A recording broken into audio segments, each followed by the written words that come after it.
Hello dear, welcome to basics of physics. और आज हम बात करेंगे magnetic field due to a current through a circular loop. ठीक है, तो चलिए देखते हैं। पहले इसको डेफिनेशन वाइज देखते हैं, इसके बाद इसको समझेंगे अच्छे से, है ना। देखो, as we know that current carrying straight conductor produces magnetic field in circular pattern, okay, and magnitude of this pattern depends inversely to distance from straight conductor. इसको समझते हैं। क्या कह रहा है कि जो करंट कैरिंग स्ट्रेट कंडक्टर है उससे क्या हो रहा है, मैग्नेटिक फील्ड प्रोड्यूस हो रहा है। किस पैटर्न में? सर्कुलर पैटर्न में, ठीक है ना, सर्कुलर पैटर्न में, okay. And magnitude of this pattern depends inversely to the distance from straight conductor. मतलब ये हुआ कि अगर मान लो ये स्ट्रेट कंडक्टर है और इसमें करंट जा रहा है, तो डेफिनेटली ये क्या कर रहा है, अपने सराउंडिंग में फील्ड प्रोड्यूस कर रहा है। किस फॉर्म में? सर्कुलर फॉर्म में, ठीक है ना। मान लो एक सर्किल इसने ये बनाया, दूसरा सर्किल इसने ये बनाया, थर्ड सर्किल इसने ये बनाया, इस तरह से, है ना। ओके, तो ये सर्कुलर पैटर्न हो गया। अब क्या हो रहा है कि अगर फर्स्ट सर्किल, सेकंड सर्किल और थर्ड सर्किल को ध्यान से देखें तो फर्स्ट सर्किल की जो फील्ड होगी वो ज़्यादा स्ट्रांग होगी, सेकंड सर्किल की फील्ड थोड़ी सी कम स्ट्रांग होगी और थर्ड सर्किल थोड़ी और कम स्ट्रांग होगी। तो मतलब ये हुआ कि स्ट्रेट कंडक्टर से जैसे हम दूर दूर जा रहे हैं, ठीक है ना, फर्स्ट सेकेंड थर्ड, जैसे हम दूर जा रहे हैं वैसे वैसे फील्ड की वैल्यू क्या हो रही, कम होती चली जा रही है, ठीक है ना। जो स्ट्रेंथ है, मैग्नीट्यूड है किसका, मैग्नेटिक फील्ड का, वो कम होता चला जा रहा है। तो इसलिए लिखते हैं कि मैग्नेटिक फील्ड जो सिंबल है इसका भी, वो इनवर्सली प्रोपोर्शनल है किसके, distance from the straight conductor, जो ये डेफिनेशन कह रही थी, ठीक है।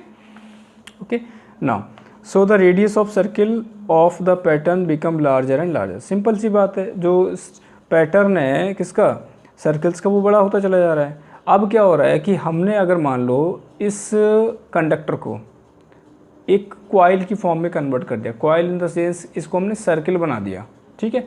तब क्या होता है, तब देखते हैं। डेफिनेशन पहले समझते हैं फिर इसको समझेंगे।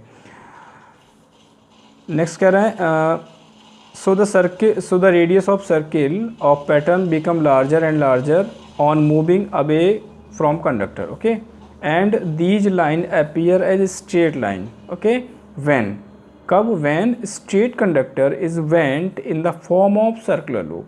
जब स्ट्रेट कंडक्टर को हम सर्कुलर लूप की फॉर्म में बेंट कर देते हैं, वो जो बड़े बड़े सर्कल्स बन रहते हैं बड़ी बड़ी रेडियस के, वो अब क्या लगते हैं, स्ट्रेट लाइन अपीयर होते हैं, ठीक है। अभी देखेंगे इसको डायग्राम से, है ना। And a current is passed through it. जब सर्कुलर लूप से क्या होती है, करंट पास होती है at the centre of loop. तो ये जो पूरी डेफिनेशन है इसको हम डायग्राम से भी समझेंगे, ओके। एंड डायरेक्शन जो हम पता करते हैं वो राइट हैंड रूल से पता करते हैं। By the applying right hand rule it can be find the direction of magnetic field, ठीक है। समझ लेते हैं। स्ट्रेट कंडक्टर से जो फील्ड आ रहा था वो बी प्रोपोर्शनल टू आर आ रहा था, यानी बी प्रोपोर्शनल टू 1/r आ रहा था, ठीक है ना, sorry. Magnetic field inversely proportional to R, या फिर कह सकते हैं कि magnetic field proportional to 1/r। तो हमने देखा था कि जो फील्ड का पैटर्न है वो क्या हो रहा है, थोड़ा सा स्ट्रेंथ उसकी कम होती चली जा रही है जैसे जैसे हम डिस्टेंस दूर लेके जा रहे हैं। यानी सर्कुलर पैटर्न था लेकिन स्ट्रेंथ क्या हो रही, कम हो रही थी। अब हम क्या कर रहे हैं, इस स्ट्रेट कंडक्टर को बेंड कर रहे हैं सर्कुलर फॉर्म में, ठीक है ना। जैसे मान लो इस स्ट्रेट कंडक्टर ने सर्कुलर इस तरह से बेंड कर दिया। अब इस चीज़ को हम यहाँ पे समझते हैं कि हमने कार्डबोर्ड पे क्या किया है, इसको पिंच किया, यानी इधर से भी इसको पिंच कर दिया, इधर से पिंच कर दिया और यहाँ पे इसको करंट सप्लाई दे दी है, ठीक है ना। ये निगेटिव और ये पॉजिटिव। अब क्या किया, कार्डबोर्ड पे हमने सिंपली क्या किया हुआ, आयरन फिलिंग डाली। जैसे ही हम करंट फ्लो कराते हैं, यहाँ से करंट जा रही है, इस तरह से फ्लो कर रही है इसमें, ठीक है ना। दोबारा देखते हैं, यहाँ से करंट ऐसे जा रही है और इस तरह से फ्लो कर रही है, ओके। ओके, तो क्या होगा, जो आयरन फिलिंग है वो क्या करेगा, अपने एक फील्ड पैटर्न सेट करेगा, फील्ड पैटर्न बनाएगा, सर्कुलर पैटर्न बनेगा यहाँ पे, है ना, यहाँ पे बनेगा। लेकिन क्या हो रहा है कि जो आयरन फिलिंग है, हम ऑब्जर्व कर पाएंगे कि पास में तो सर्कुलर पैटर्न बन रहा है जहाँ पे ये पिंच हो रहा है कार्डबोर्ड में, लेकिन जैसे जैसे हम दूर जा रहे हैं, यानी कि toward the centre of coil, जो हमारी कॉइल है उसके सेंटर की तरफ जा रहे हैं, तो ये जो फील्ड पैटर्न है ना, due to larger radius of circles, ये कैसा हमको स्ट्रेट क्या लगता है, हमको अपीयर होता है, ठीक है ना। इस चीज़ को अब यहाँ समझते हैं। देखिए यहाँ पे करंट इस तरह से मूव कर रही है करंट, ओके। जब करंट इस तरह से मूव कर रही है तो क्या होगा, ये जो पोजीशन है वो क्या है, कार्डबोर्ड की पिंच वाली पोजीशन है। ये दोनों पोजीशन यहाँ पे सर्किल्स हमारे बन रहे हैं, ठीक है ना, जो कि आयरन फिलिंग के हैं। अब क्या हुआ, जैसे जैसे हम सेंटर की तरफ बढ़े, इधर से और इधर से, तो वैसे वैसे क्या हुआ, जो रेडियस है सर्किल्स की बढ़ती चली जा रही है, इधर भी और इधर भी। फाइनली क्या हो रहा है कि सेंटर ऑफ कॉइल है, वहाँ पे हमने देखा कि जो मैग्नेटिक फील्ड का पैटर्न बन रहा था सर्कुलर, अब वो कैसा लग रहा है, हमको स्ट्रेट लग रहा है। हमको कैसा लग रहा है, straight line.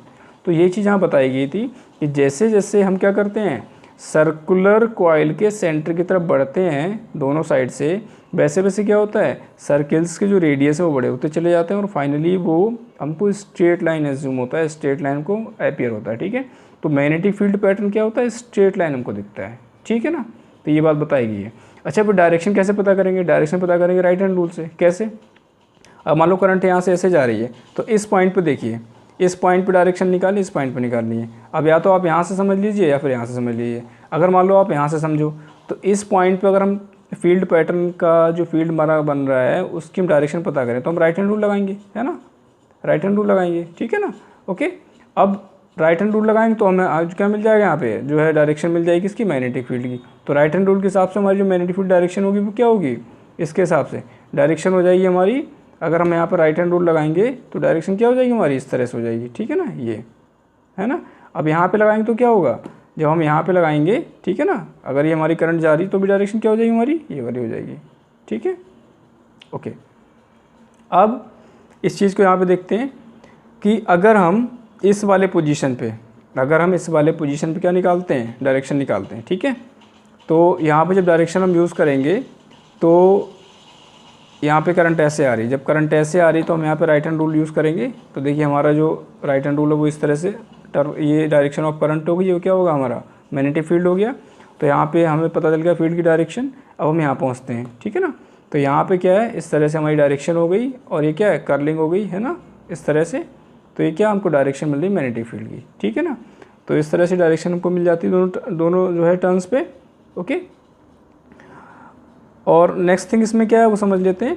Magnetic field produce by a current carrying wire on conductor at a given point depends on directly on the current passing through wire. So if there is a circular coil loop having N turns the field is N turns. मतलब ये हुआ कि अगर हम current को बढ़ा रहे हैं तो करंट के बढ़ाने से क्या होगा, मैग्नेटिक फील्ड बढ़ेगा डेफिनेटली। लेकिन अगर हम नंबर ऑफ कॉइल्स बढ़ा रहे हैं तो भी क्या होगा, मैग्नेटिक फील्ड की वैल्यू बढ़ जाएगी। अगर सिंगल टर्न से कुछ फील्ड आ रही है और हमने एन कॉइल यूज़ की है तो फील्ड की जो वैल्यू वो भी क्या होगी, एन टाइम्स हो जाएगी हमारी, ठीक है। सो ये था आपका, एंड थैंक्स फॉर वॉचिंग।